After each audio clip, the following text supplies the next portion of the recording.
Guys, good afternoon. Ayan, eto may tayo, unboxing. Pero inayos na to ng aking pamangkin. Regalo sa akin ng kanyang mister.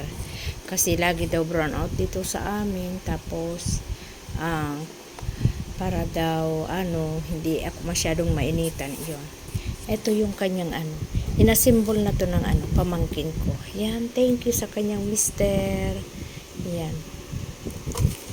Inasimbol na siya ng pamangkin ko. Yan, maganda siya, oh. May lang siya. Pag tatanggalin mo siya, ito, oh, yung battery niya, dalawang battery niya, ganito. Para may reserve na isa. Tsaka, ito yung charger niya, oh. Tapos, ito, oh. Ang kanyang, on it, oh. Ayan. Oh, malakas siya. Oh, malakas din ang hangin niya. Oh. Tapos pag-off, ganyan. Ayan. Tapos ito, natatanggal din lang to. Wait lang. Ipakita ko kung paano siya tanggalin. Ganito siya tanggalin. Pag gusto mo siyang tanggalin, ganito lang. Ayan, mo lang ito, ganito. Oops, ganyan. Tanggal na siya. Pag, halimbawa, i-charge mo na siya, ganyan. Tapos, pag ibabalik mo naman, pag ganito lang, ito, nakaharap dapat. Tapos, ito nasa likod. Pag ganito, yung style, ganyan, niya.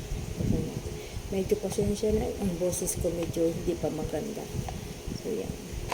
Papasok lang dito, ganyan, paskataan. Medyo, pa yung ko. Yan.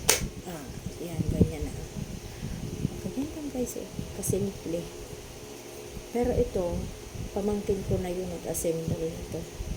Bigay sa akin ng alam mo, may ilang buwan ko na rin itong nakikita sa Lazada. Sabi ko, pag magkapera ako, mag-order ako ng ganyan kasi nga, laging brown out, lalo na pag madaling araw or mga 12 midnight, tapos sobrang init pa naman.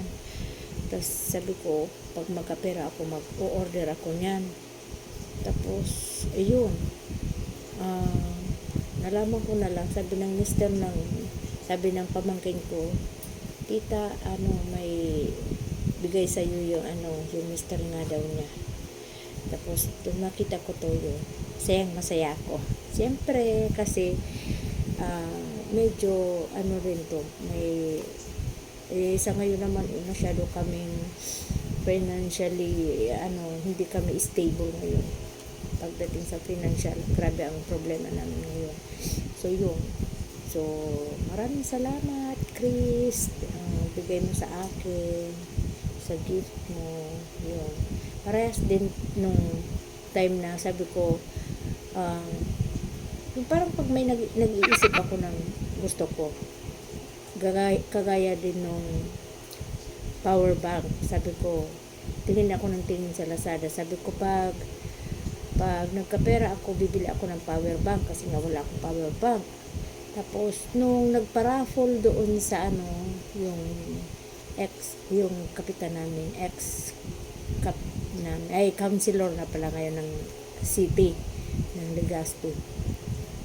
Nung nagpa-raffle siya, yun naman yung ang napanalunan ko sa kanya is yung power bank. So parang yung iniisip ko pala na bibilhin, tapos biglang nadating sa akin. So thankful ako kay God kasi parang